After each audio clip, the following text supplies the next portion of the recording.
ಶ್ರೀರಾಮ ಸಮರ್ಥ. ಮೇ 14. ವಿಷಯದ ಹಾಗೂ ಲೌಕಿಕದ ಆಸೆ ಬಿಡಬೇಕು.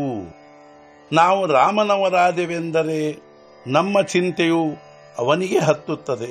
ನಾವು ರಾಮನವರಾಗಲು ನಾವೇ ಅಡ್ಡ ಬರುತ್ತೇವೆ. ನಾವು ವಿಷಯದ ಹಾಗೂ ಲೌಕಿಕದ ಆಸಕ್ತಿಯನ್ನೇ ಹೊಂದಿದವರಾಗಿರುತ್ತೇವೆ. ಒಂದರ ಆಸಕ್ತಿ ಹೊಂದುವುದರಿಂದ ಸ್ವಾಭಾವಿಕವಾಗಿ ಮತ್ತೊಂದರ ವಿರಕ್ತಿ ಉಂಟಾಗುತ್ತದೆ. ಕೆಲಸದ ಸಮಯದಲ್ಲಿ ನಾವು ನಮ್ಮ ಹೆಂಡತಿ ಮಕ್ಕಳನ್ನು ದೂರ ಸರಿಸಿ ಕೆಲಸಕ್ಕೆ ಹೋಗುತ್ತೇವೆಂದ ಮೇಲೆ ಸಾಧನೆಯ ಸಮಯದಲ್ಲಿ ಹೆಂಡತಿ ಮಕ್ಕಳು ಅಡ್ಡ ಬರುತ್ತಾರೆಂಬ ಕಾರಣ ಏಕೆ ಹೇಳಬೇಕು? ದ್ರವ್ಯ ಹಾಗೂ ದಾರ ಇವೆರಡು ವಿಷಯಗಳು ನಮಗೆ ಅಡ್ಡ ಬರುತ್ತವೆ ಎಂದು ಇಂದಿನವರೆಗೆ ಅನೇಕ ಸಂತರು ಹೇಳಿರುತ್ತಾರೆ. ಅಂದ ಮೇಲೆ ದೇವರು ಇವನ್ನು ನಿರ್ಮಾಣವಾದರೂ ಏಕೆ ಮಾಡಿದನೆಂದು ಕೇಳಬಹುದು. ಇದಕ್ಕೆ ಉತ್ತರವೆಂದರೆ, ಕಡ್ಡಿ ಪೆಟ್ಟಿಗೆಯಿಂದ ದೀಪ ಹಚ್ಚಲು ಬರುತ್ತದೆ ಹಾಗೂ ಮನೆ ಸುಡಲೂ ಬರುತ್ತದೆ. ಅದರ ಉಪಯೋಗ ನಾವು ಮಾಡಿಕೊಂಡ ಹಾಗೆ ಇರುತ್ತದೆ. ನಿಜವಾಗಿ ಹೇಳುವುದಾದರೆ ನಮಗೆ ಭಗವಂತನ ತಳಮಳವೇ ಇರುವುದಿಲ್ಲ. ಒಬ್ಬನು ನನಗೆ ಪ್ರಪಂಚವನ್ನು ಬಿಡಬೇಕೆಂದು ಅನಿಸುತ್ತದೆ ಎಂದು ನನಗೆ ಹೇಳಿದನು. ನಾನು ಅದಕ್ಕೆ, ಕೇವಲ ಪ್ರಪಂಚ ಬಿಡುವುದರಿಂದ ನಿನಗೆ ವೈರಾಗ್ಯ ಹೇಗೆ ಬಂದೀತು? ವೈರಾಗ್ಯಕ್ಕೆ ವಿವೇಕದ ಜೋಡು ಬೇಕಾಗುತ್ತದೆ. ನೀನು ನಿನ್ನ ಅಹಂಕಾರವನ್ನು ಬಿಟ್ಟರೆ ಸಾಕಷ್ಟು ಸಾಧಿಸಿದಂತೆ ಎಂದು ಹೇಳಿದೆ. ಉತ್ತಮ ಕರ್ಮಗಳು ಅಡ್ಡ ಬರುವುದಿಲ್ಲವೆಂದೇನೂ ಅಲ್ಲ. ಕೆಟ್ಟ ಕರ್ಮಗಳ ವಿಷಯದಲ್ಲಿ ಮತ್ತೊಬ್ಬರಿಗೆ ಹೇಳಲು ನಮಗೆ ನಾಚಿಕೆಯಾದರೂ ಅನಿಸುತ್ತದೆ. ಆದರೆ ಸತ್ಕರ್ಮಗಳ ವಿಷಯದಲ್ಲಿ ಎಲ್ಲರೆದರೂ ಹೇಳುತ್ತಾ ತಿರುಗುತ್ತೇವೆ. ಕಳೆದ ಜನ್ಮದಲ್ಲಿ ಪಾಪ ಮಾಡಿದ್ದೆವೆಂದು ಈ ಜನ್ಮದಲ್ಲಿ ಇದನ್ನು ಅನುಭವಿಸುತ್ತಿರುವೆವು ಎಂದು ಅನ್ನುತ್ತೇವೆ. ಹಾಗೂ ಇನ್ನು ಉತ್ತಮ ಕರ್ಮ ಮಾಡುತ್ತೇನೆ ಅಂದರೆ ಮುಂದಿನ ಜನ್ಮದಲ್ಲಿ ಸುಖವು ಸಿಗುತ್ತದೆ ಎಂದು ಅನ್ನುತ್ತೇವೆ.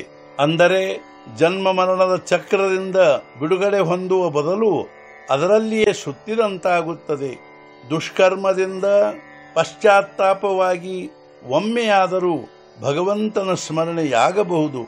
ಆದರೆ ಸತ್ಕರ್ಮದ ಅಹಂಕಾರವು ಉತ್ತಮ ಮನುಷ್ಯರನ್ನೂ ಕೂಡ ಎಲ್ಲಿಗೆ ಒಯ್ದು ಒಗೆಯುತ್ತದೆ ಎಂಬುದು ತಿಳಿಯುವುದಿಲ್ಲ. ರಾಜನೂ ಕೂಡ ಯೋಗ್ಯ ಮಾರ್ಗದರ್ಶನಕ್ಕಾಗಿ ಉತ್ತಮ ಜನರನ್ನು ತನ್ನ ಹತ್ತಿರ ಇಟ್ಟುಕೊಂಡಿರುತ್ತಾನೆ.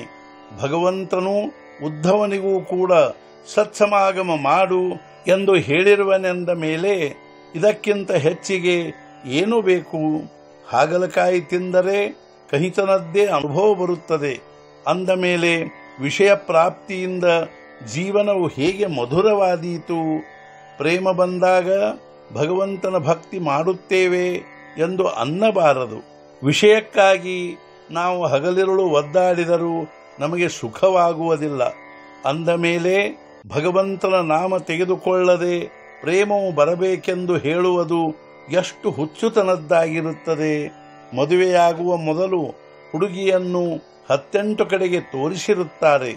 ಆದರೂ ಮದುವೆಯಾದ ಮೇಲೆ ಅವರಲ್ಲಿ ಒಬ್ಬನೇ ಗಂಡನಾಗುತ್ತಾನೆ ಹಾಗೂ ಉಳಿದವರ ಸ್ಮರಣೆ ಕೂಡ ಅವಳಿಗೆ ಉಳಿಯುವುದಿಲ್ಲ. ಅದರಂತೆ ನಾವು ಒಮ್ಮೆ ರಾಮನವರಾದರೆ, ಅಂದರೆ ಅವನೊಡನೆ ಮದುವೆಯಾದರೆ ವಿಷಯದ ಪ್ರೇಮವೆಲ್ಲಿ ಉಳಿಯುವುದು?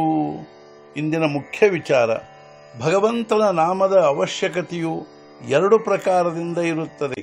1 ಪ್ರಪಂಚದ ಸ್ವರೂಪ ತಿಳಿಯುವುದಕ್ಕಾಗಿ, 2 ಭಗವಂತನ ಪ್ರಾಪ್ತಿಗಾಗಿ. ಸದ್ಗುರುನಾಥ ಮಹಾರಾಜ್ ಕಿ ಜೈ. ಜೈ ಜೈ ರಘುವೀರ ಸಮರ್ಥ.